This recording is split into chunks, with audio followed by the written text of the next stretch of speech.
Good morning, everyone. Good morning. Great to be here with all of you. Warm welcome to all of you and to everyone who is watching us through the internet right now. Welcome. Hi, Mark. Today we continue with our studies around Christianity and the message of Jesus as we get closer to Christmas.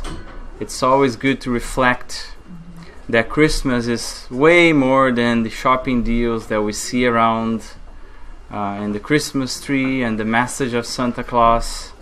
There's a beautiful message of Jesus to all of us, of hope and love and forgiveness and all the things that we have been trying to live throughout the year since January this year. In fact, every day should be Christmas, right? But today we will talk about the Last Supper, which is a beautiful passage of Jesus' life and the beautiful journey. But before we get into the lecture, we'll have our brother Otto having the initial reading and then the initial prayer for us. Okay, Otto? Okay, the message is from the book Happy Life, from Divaldo Pereira Franco, by Joana de Angelis. Everyone suffers while in the world. Pain is an efficient method for renewal when love is its benefits are lacking.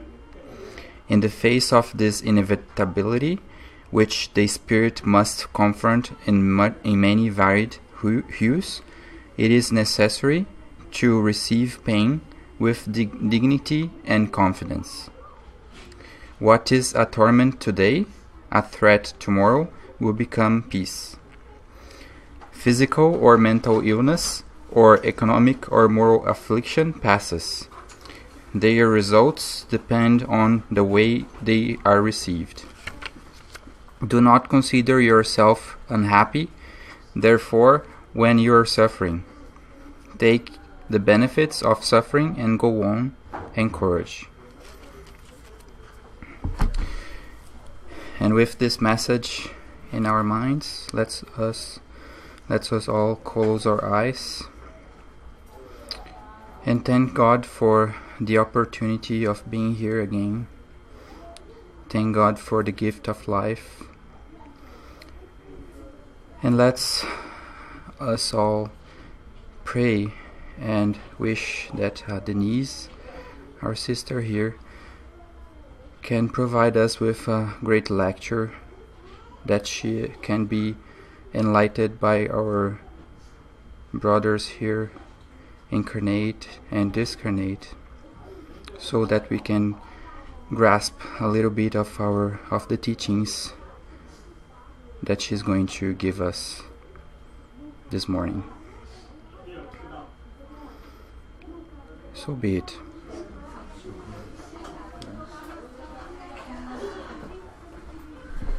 Thank you. Good morning, everyone. Again, good morning. Good morning. Good. I know it's winter, it's snowing outside. I'm so happy to see all your face here. I know it's a challenge, right? When it starts to snow, you look everything white, you say, oh, maybe I'm in a move, I'm still dreaming. I'm not supposed to get out of the bed. The bears are so wise, right? They spend all winter sleeping. That's what we're supposed to do too, but we can't. We need to keep working hard every day. And today, I'm here to talk about the Last Supper. It's a very important moment of Jesus' passage through earth. And I'd like to start talking about the supper itself. So every time we read the gospel and they talk about the supper, we think we have a tendency to try to bring that moment for the moment that we live today, right? Like when we have a supper with our family, when we get together, the food, the feast. But there is certain historical differences between the supper that happened, used to happen 2,000 years ago in the Eastern, where Jesus used to be, and the supper that we have today. And it's really important that we can go deep in these historical aspects to understand better about the supper and why the Last Supper was the way that Jesus found to get together with his disciples in the last moment that he knew that they will be able to talk. So we need to go back to the Old Testament. We need to go back to the patriarchs. So when we think about the beginning of the project for the planet Earth, the first step to make Earth do the transition from a primitive world to like the regeneration world was the idea of only one God. That's the first thing. And who was the man that brought this idea? Was Abraham. He was the patriarch in the Old Testament. He was the first one to get the contact with the spiritual friends that brought to him the idea of there is only one God. He grew up in a community where there's all different kinds of gods. And when he received that spiritual visit from his spiritual friends, that's when this idea started to grow into his heart. And then he embraced this idea, right? He goes with his family.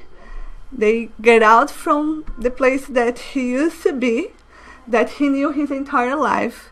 And after that spiritual visit, that's when they decide to go and pursue this idea of the only God. And he knew that he needed to leave the place that he was to be able to not only spread the idea, but to live that idea completely.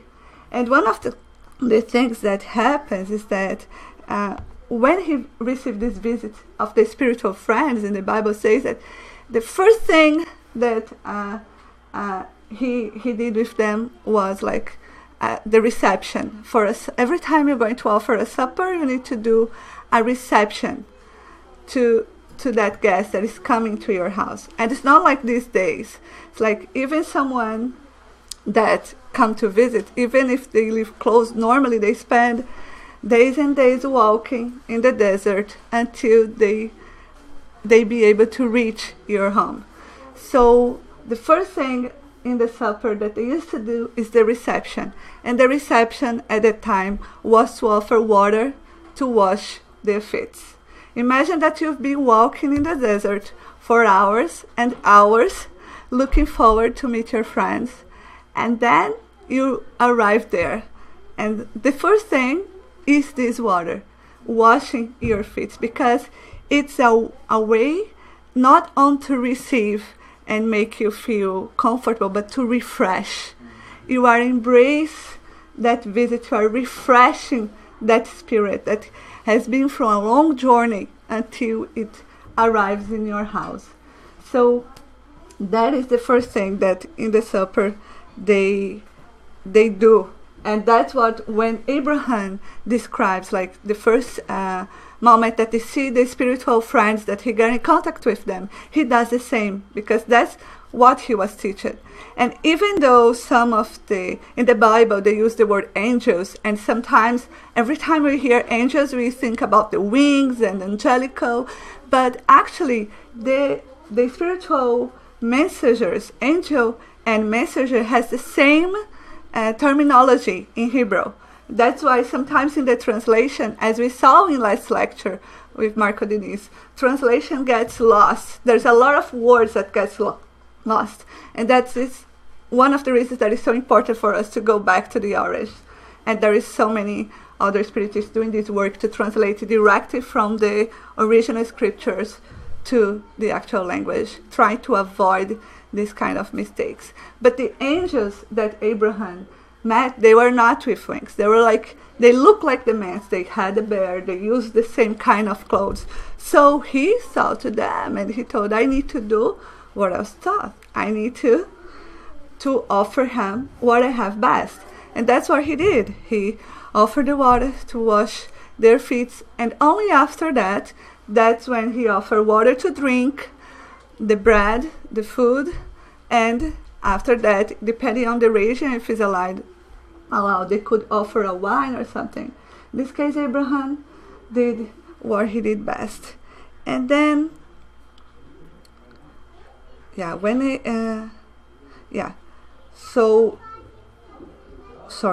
So one thing that the spirits, when they talk with Abraham about this idea of the only God, was like, you need to leave your community. You need to follow the path that we're going to show you.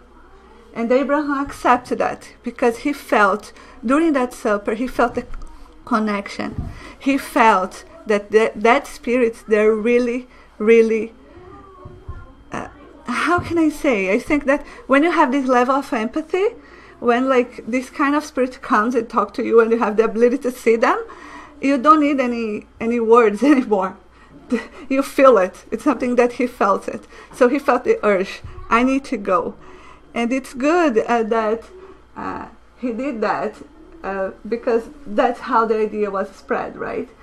And another thing that is really interesting is that Jesus also reinforced that the supper, the most important thing about the supper is not the food itself.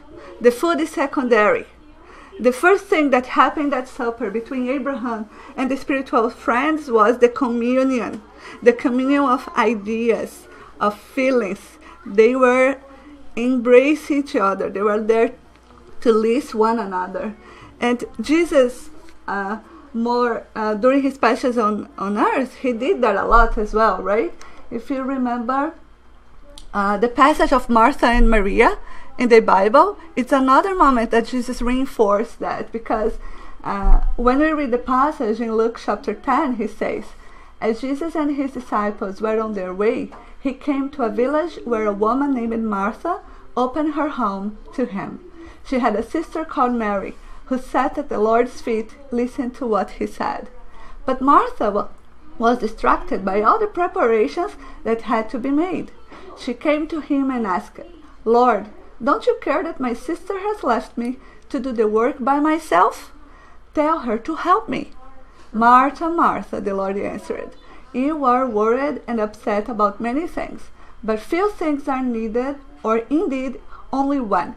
Mary has chosen what is better, and it will not be taken away from her.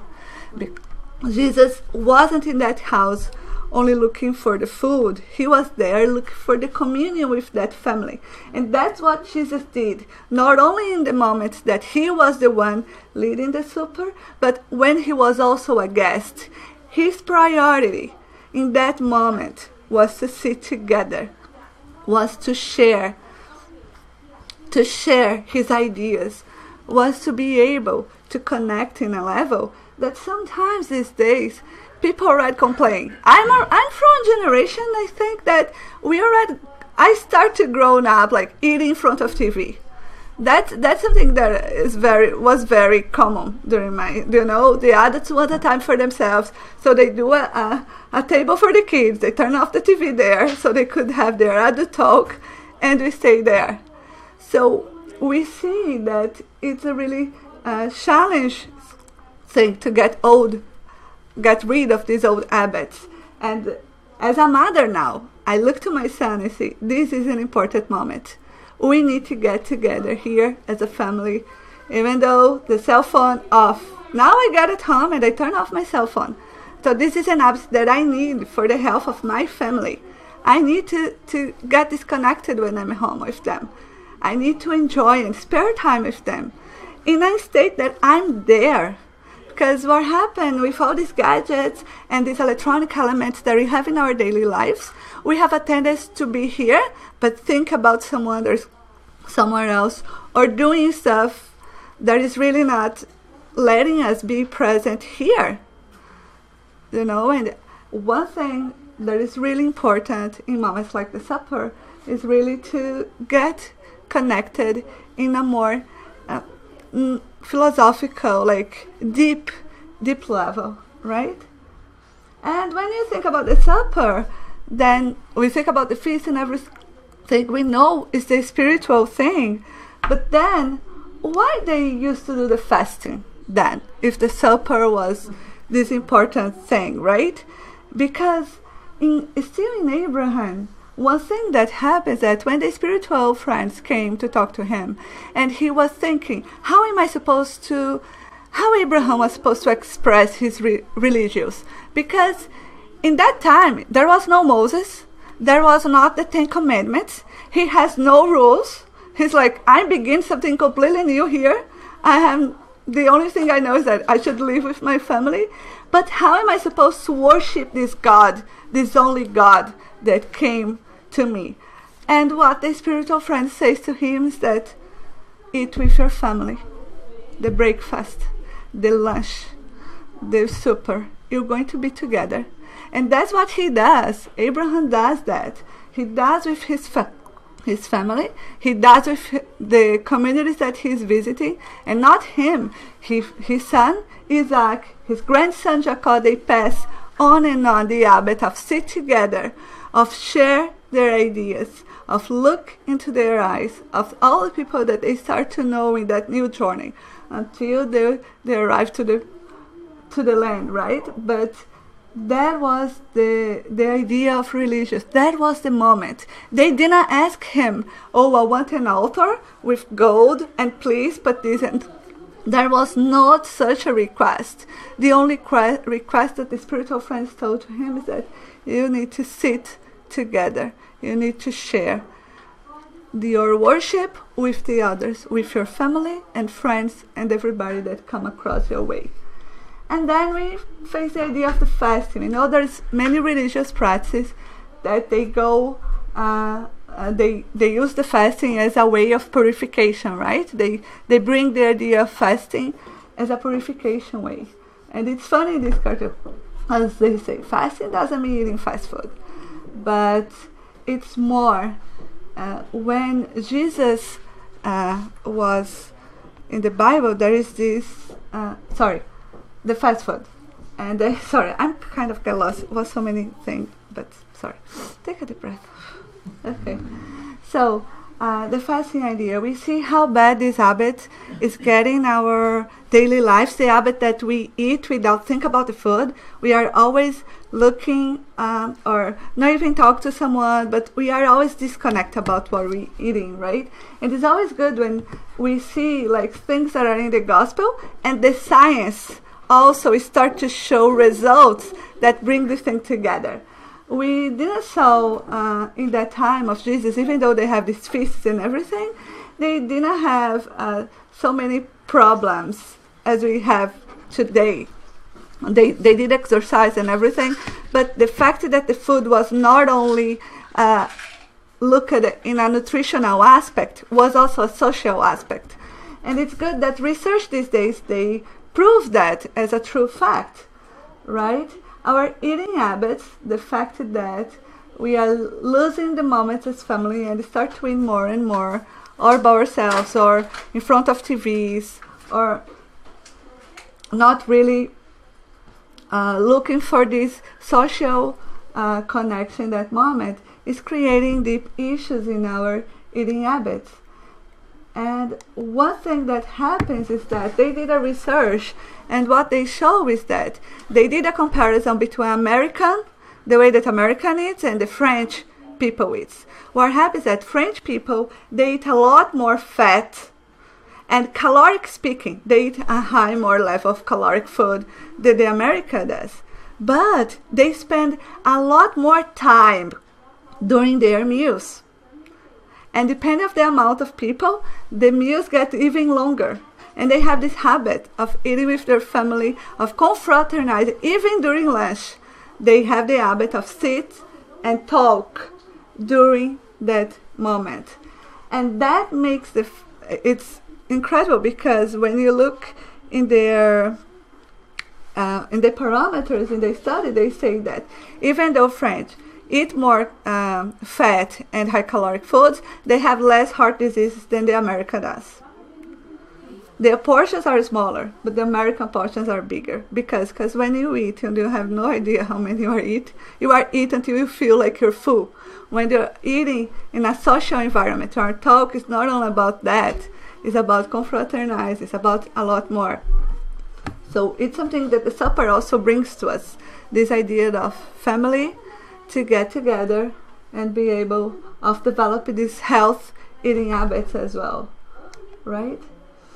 And about the fasting, in the Bible we have this passage where they say that John's disciples came and asked him, "How is it that we and the Pharisees fast often, but your disciples do not fast?"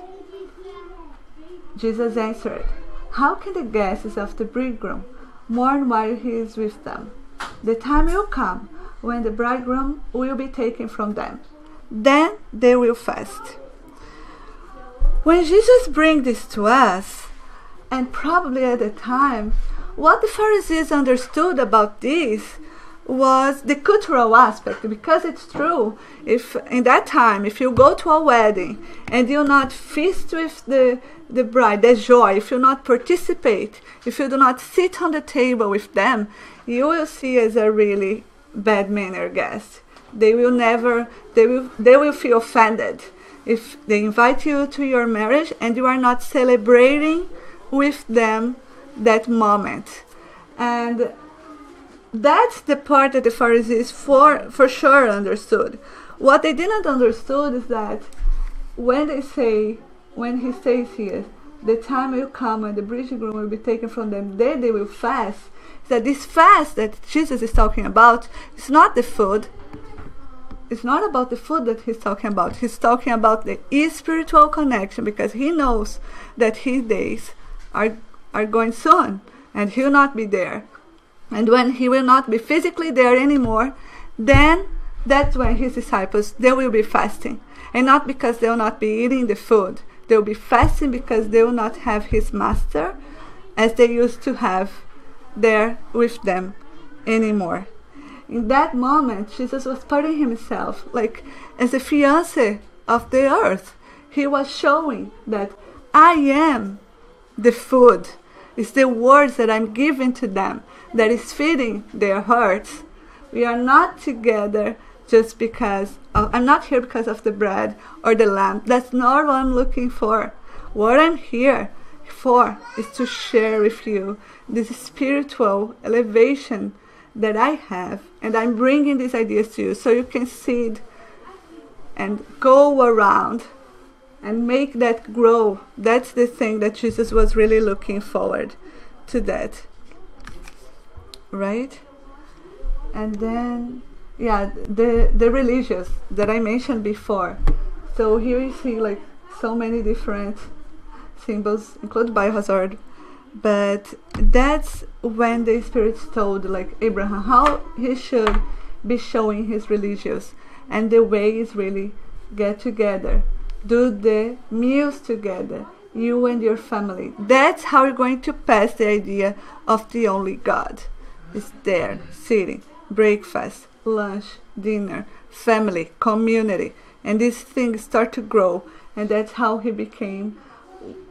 Everybody, when think about the Old Testament, sometimes everybody just think about Moses because he brings the Ten Commandments, and everybody thinks that without the Ten Commandments, like we had no rules. But actually, we didn't need these rules. Everything that they brought after is basically to give us support, to give us as the same as the other things that they brought besides the Ten Commandments, is to bring this idea of the thing that you need is a communion between you and your brothers and sisters and family. And another interesting thing about Abraham is that in that time, in the eastern area, what happens that the name of Abraham originally wasn't Abraham, was Abram.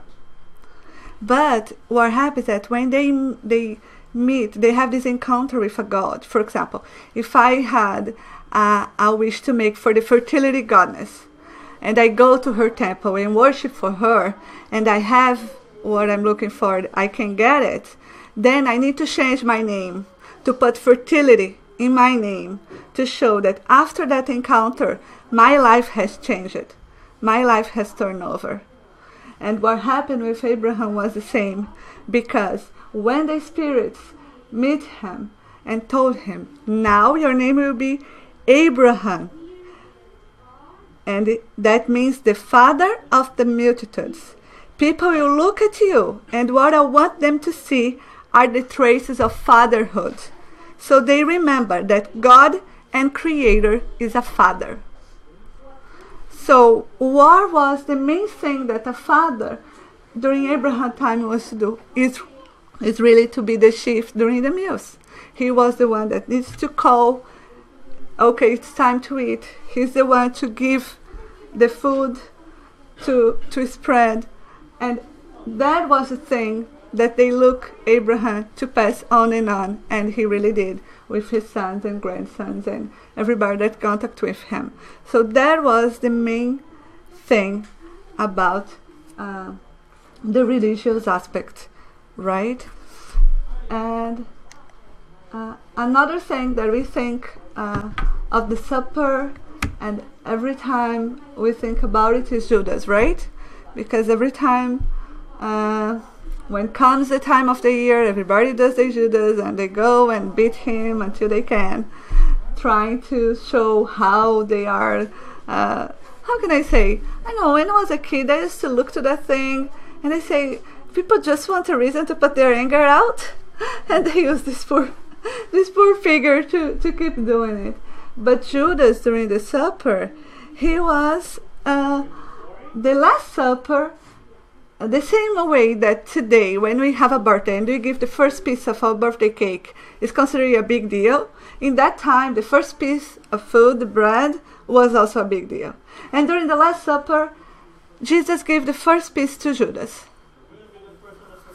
And what make you think about that? Jesus knew he was the one. But Jesus, when he was giving that first piece of bread to Judas, he was trying to teach us one of the most valuable lessons, because he was forgiving him before even the bad thing that happened. He was forgiving him before all the bad things that would come, and he knew it would come. But he was showing through that gesture that, Judas, I forgive you. You have here the first bread, because I know you love me. I know you're making a mistake. And in the book Boa Nova, I don't think I didn't find anything in English. I think they are working on translation, should be good news in English. But in the book Boa Nova, there is a chapter only about Judas. And one thing that they bring to us is that beside this idea of traitor and this kind of stuff, actually Judas really loved the master.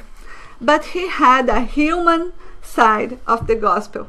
He thought that Jesus wasn't strong enough to deal with the things that had to be done, because he understood, as a very intellectual guy, that Jesus needed to get in contact with the powerful men in order to make the idea of gospel be spread, and then in the beginning needs to have like an imposition, like we know that happened in history so many times.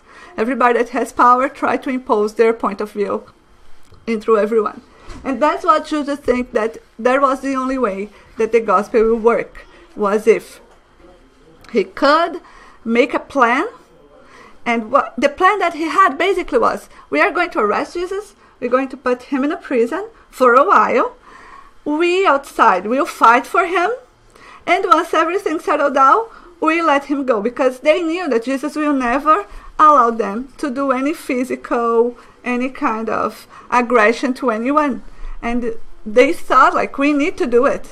And that was his first idea. That's why it was so sad for him, because he really loved Jesus. It's not something, you're not going to live your life and start to follow someone that you don't admire. He really loved him. But unfortunately, he chose a way that wasn't the right way. And it's something that we really need to think about it. Sometimes we have, they say, the hell is full of people with good intentions, but the good intentions only by itself is not enough. We need to find a practical way to make that good intention be put in practice, and really be in a way that is God, is with patience. It's not like imposing, it's not like trying to convince someone, Sometimes, as a spiritist, or even the religious, you see how people get, like, how can I say, emotionally unbalanced when they start to talk about the things that they really believe.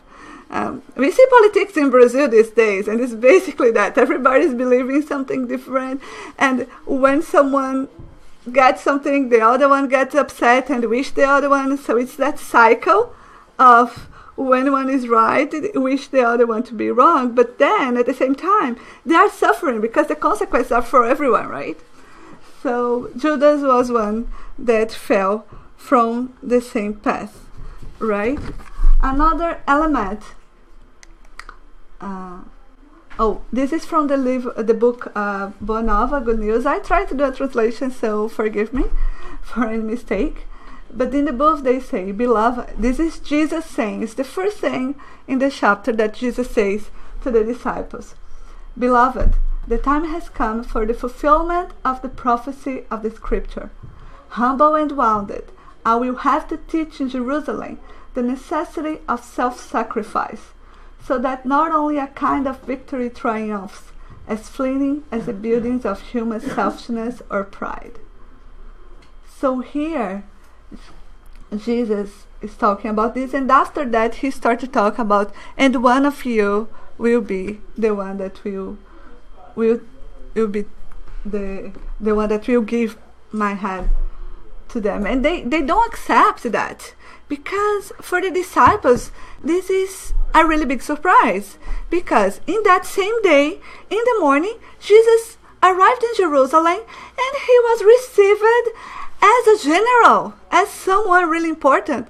Everybody there received him and happy for his presence. So in that moment, the disciples, they thought, okay, that's it. Now it's just a matter of time. We are going to get the economical and political power as well, because now we have all these people on our side. They had no idea what coming, but Jesus knew everything that was planned for him here. So when he says that, then the apostles start to look at each other and say, will be me? It's me, Master? Because they're like, how could that? And then that's the Tiago is the one that say, and where is God? That is going to permit is not going to conjure this thing away from you. And that's when Jesus said, don't let your lack of faith misjudge you right now. You can't let.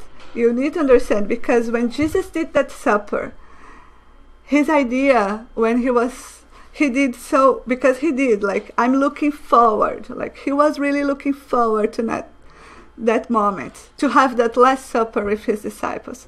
And what he was looking was to find in the disciples' eyes the compassion, the love, and all the teachings that he was giving to them.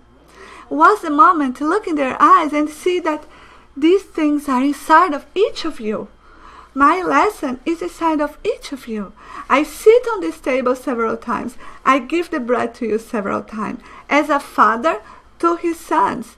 And you, that's the time. This is the last time. This is the last supper. I need your eyes connected to me. I need to see inside each of you this. And when Tiago says that, for him it's like, and then he gives another lesson, they sit down, he starts to talk with John, and then that's when he gives another really good example about the bread and wine, right? We know that there is still religions these days that really literally grab to the bread and the wine as the main thing, as the symbols. But actually, the bread and the wine was basically a metaphor that he used about what they call as the letter and the spirit. Just as flesh and blood specify the same idea, letter and the spirit. I wanted Jesus to remember again to his disciple that his body, which is his doctrine, can only be assimilated to the letter, but needs to be studied and understood in spirit and truth. So he brought that moment. He grabbed the bread, the wine, he gives to them to make them understand it's the spirit. I'm giving a piece of my spirit for you right here. And that was the main thing about that gesture. There is being recounted and being reinterpreted. Like, I'm from Caruaru, and I'm very close to what they call as the New Jerusalem, where they have this big theater where they interpret all the crucifixion of all the passages. So you go walking from one to another, and you see every year is kind of 200. I think in total every season they have around 300,000 people that goes there to see. And you see how people still, even though they read and even though they went there so many times, when they go there and they see that interpretation of what Jesus went through, that is always one of the moments that they see. They knew what was coming, but he was there. He was intact in that moment. He was there to give his soul, his spirit to each one of them there. And another really important thing, and the really important teaching that he brought to us during the Last Supper, was about the spiritual victory. When he said in that moment about the spirit in the Boa Nova book, because he told here, right? I will have to teach in Jerusalem the necessity of self-sacrifice, so that not only a kind of victory triumphs. When he's talking about this, is that if he really were accepted as a general in Jerusalem, how could he really spread the idea of the heavenly kingdom in a world full of selfishness, full of pride? How could he? That wasn't what he was looking for. He was looking for this spiritual victory that for many people, they look for the fact of Jesus went to the crucifixion, okay, he's done. But he knew that that was the right victory that he was looking for. Because after that moment, doesn't matter if you are an incarnate or discarnate, that word starts to spread. And today, anyone who suffers, they know Jesus suffered as much as I did. Because when they look to what he went through, there's no way. He was abandoned. He was misunderstood by his friends. He was left by himself. Physically and spiritually, he went to all paths of pain that we see so many brothers and sisters, and we ourselves, we go through. In so many different moments of our life, like mountains and valleys, we go and we say, oh, we are up now, and then we go down again, and we feel all that things that connect in our hearts. And that is the real victory, is when we overcome this moment, is when we make our heart beat faster and believe, because that brother, he teaches in a way that no one on earth suffered like he did in that moment. And when that word started to spread, he knew, now nobody can say that I teach without example. Because it's really easy, right? For me to be talking sometimes about topics that I don't know about. Nobody knows about what each one here is feeling. The struggles that everyone is facing. Nobody knows. Deep inside, you know that only you know. But he makes you feel connected in a way that he understands. Because he really came to earth, not only to teach. As the guide of earth, he was here. And in that moment of the crucifixion, he just let himself be directed. I'm not doing anything more here. You will do whatever you feel you need to do. And he went through. He never wished anything but, a man that make people go back from the death like Lazarus, a man that did so many miracles. He had the power. He make that little boat to stop in a storm. He was able to. So he had these powers. But in that moment, he just let himself be directed. How many times in our life we ask for guidance? Please, spiritual friends, help me, guide me. But if things don't go exactly the way we want them to go, we are already upset. Where are you? Things are not going the way it's supposed to. This way is not right. Because our lack of faith sometimes, the same that Tiago had, that asked, where is God in this moment? And Jesus knew that God was there. Because during the Last Supper, it's not only he wants to give a little piece of him to each one of the disciples. But at the same time, he knew all his friends from the spiritual realm, they were there. He wanted the apostles to get connected with that energy. He knew all his good friends were there in that moment to give him the strength that he need to face the last hours that he had on planet Earth. So this spiritual victory is something that we surely need to look for sometimes in our life. Sometimes we get this rational and practical thing about stuff. We like to use science and see things like they are numbers. I have this probability this to happen, this other number that this could work, this could not work, what am I supposed to do? We try to guide ourselves, but we need to let them really give us the directions. We can, sometimes we try really hard to say, okay, I'm in control of everything. And you need to do your part. You need to work harder. You need to study. You need to put yourself in a way that you know what you are doing. But at the same time, you need to believe that there is a main thing there happen. That is, they are there. They are there with you. And this brother, he came here and he teaches us in a way that no one else was able to teach us, right? And we have so many histories that can confirm this. In the book 2,000 years ago by the Spirit Eymael, we see when Emmanuel still was the spirit of the Senator Publius Lentulus, at the same time that he was convoked by the emperor to get a prize, his wife, Livia, is dying in the circles of hell. In the same time that he's being recognized by the human, by that word, his wife is dying. And when he dies, when he discarnates, and he's poorly in his spirit, he's there in the moment of fragility, where he sees how insignificant we are, because in the moment of discarnation, most of us, without this body, we're going to feel how insignificant we are. And then she was there, Livia, the housewife, the one that died in the circles. She was there, bright, beautiful, to receive him, to comfort him. So who was the winner in that situation? You know, so many other. We see in the Gospel according to Spiritist, we have this text from a Queen of France, where she says, "Oh, how I understand now the barrenness of honors and splendor so eagerly courted on earth. In order to win a place in this kingdom, it is necessary to show abnegation, humility, benevolence, and charity in its most celestial form. They do not ask who you are, nor what position you occupy. Instead, they ask that what good you have done, how many tears you have tried." So this is the victory that we always should be looking for. When we're doing our best, when we are facing our battles, this is what we're supposed to be fighting for.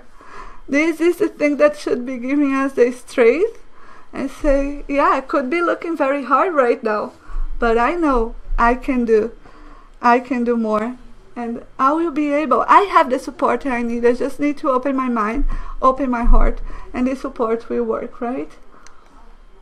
And then we come for this moment where he was together, and was so many studies about this, so many, when Da Vinci did this piece, everybody after, there is books and more books trying to describe, oh, look what he did, look this face, and look his eyes, he's looking and everything.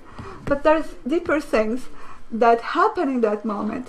One of the most beautiful moments during the supper was after all that altercation with Tiago, and everybody start to calm down and start to talk, and Jesus start to talk to John. And he start to John, when he start to listen what the disciples are talking about, who is going to be the biggest in the kingdom. Oh, I'm going to be because I did this. I'm going to be because I did that. And then they start to talk and talk. Then Jesus doesn't say a word. He stand up. He take out his vest. Imagine at that time, someone stand up in the middle of the supper and take out everybody. He doesn't need to say a word. Everybody's going to stop and look at him. And then he put his vest in a way that the slaves used to dress themselves in that time. And everybody look at that and say, what's going on? Why he's doing that? He put himself in the way of the slaves. And it's also good, historically talking, to think that the slaves at the time is not like the African slaves that we normally see in movies, like 12 years a slave or anything. Actually, slaves happen to be people that could not pay their debts. So even if I'm a philosopher, I'm a teacher, if I'm not able to pay my debt to you, I'm going to be your slave. So the slaves used to live in that house. So imagine, have a slave that is a philosopher teaching the homework for a kid. So that used to happen that time. And he put himself in that position, and then he started to wash their feet. And then he looks. The biggest thing is the one who serves most. I'm here to serve. I'm servant to God. I'm trying to show you that the one that truly serves is the one that really is going to be the big. And there's no competition, because everybody could be, because everybody could serve with their soul and their heart. And he went through that path. And again, the apostles try to convince him otherwise, and he needs to use, no, I'm your master, and you shall obey. You shall understand what I'm trying to teach you here. And I'm teaching you that you need to serve. Serve is an honor. That's what he was trying to show them, right? And that went through. We know what happened after, and he was arrested, and all the crucifixion happened. And one, just to finish, and is another very important thing, is that after the crucifixion, we know that Magdalena was the one that went to his grave and noticed that he wasn't there, and went to the disciples talking about the fact that his body's not there. And then everybody started talking about it, and two of the disciples are on the way to the city of Eymael, and they are talking. And then this wanderer is there, and they start to talk. Why are you looking so sad? And they start to talk. And they go, oh, you didn't heard our master. We are disciples of Jesus. Our master was crucified. Oh, yeah. And he starts to talk. Everything as he usually do. Talk, and the disciples didn't give him much attention in the way that looked to him or anything, but was listening to his advice and everything. And then, in the end of the day, they stop in a place to spend the night. And that's when they sit together and they invite him, okay, let's have the supper together. Only in the moment that he sits and he gets that bread and gives to them, that's when they realize, Master, is it you? He was talking to him all the way. The gesture that most keep into the disciples' hearts was the gesture, the Father gesture, to take the bread and give to each one of them. So that was the moment. So we can see how strong was for them that moment to be together, and how it is even today. When we do all these holidays, parties, when we try, it's moments that we look forward. I'm sure everybody sometimes talk, I want you to cook this, I want this food. But it's not the food that sometimes you don't even know, but it's not the food that you're looking forward. You look forward to be with your friends, with your family, together. And it's very important that you look into their eyes and really ask, are you okay? Are you really okay? Because I'm here if you're not, you know. We hear so many stories of people, they live together, they are together, and they are going through deep suffering, and they don't share. Because sometimes these days, someone that suffers is seen as a failure. Oh, your suffering, this is your problem, because you need to love yourself, and if you love yourself, you're not going to suffer. That's not how it works. So it's really good that we can also look and say, I'm not that good. I was looking forward to be with you today, so I can get your hug, I can give a kiss, we can be together. That's why it's so important as a family to really have these moments and put ourselves out there and embrace the ones that come. And in that moment Jesus gave, after Moses gave us the 10 Commandments, Jesus come here and he gives to us a new commandment after all those things happen. He gives this new commandment. My command is this: love each other as I have loved you. Moses got the 10 Commandments. He talked about them, but Jesus, he came here and he showed every one of these words. Now, what I'm asking you is just love each other as I have loved you. I show you the way. Go there and do it. So that's it.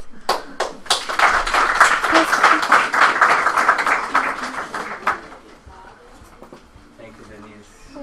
I have here. I always live here, you know. I'm emotionally unstable when I give lectures. It was very moving. Thank you. It was very moving. Any questions from anyone here in the room or anyone on the internet?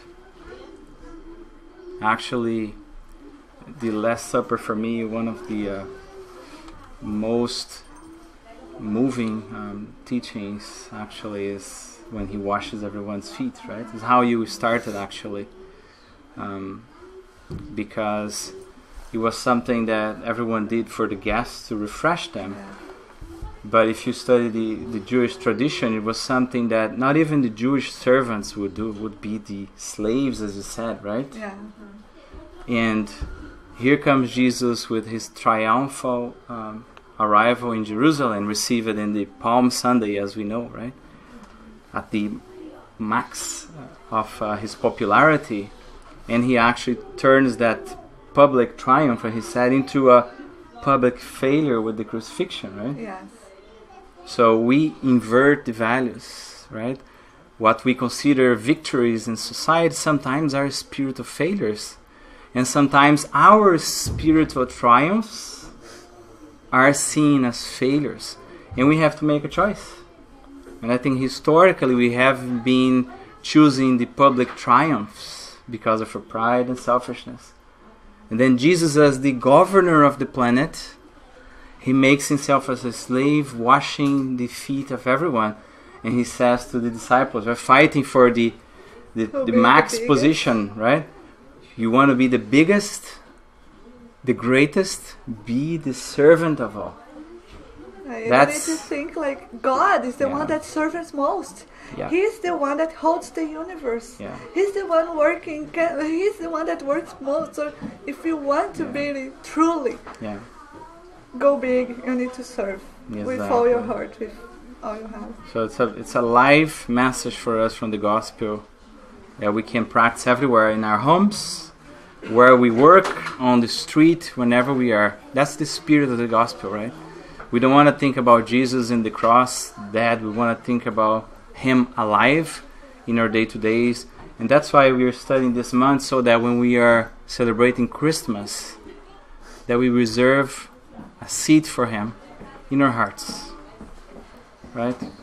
And hopefully we invite people to remind of some of his beautiful teachings to us.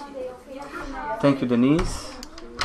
We will prepare now for the passes to conclude the spiritual treatment that we all started to receive since we here arrived. And I want to say thank you to everyone watching us online. Hope to see you again next week. Have a good week. Thank you very much. Thank you, Carlos.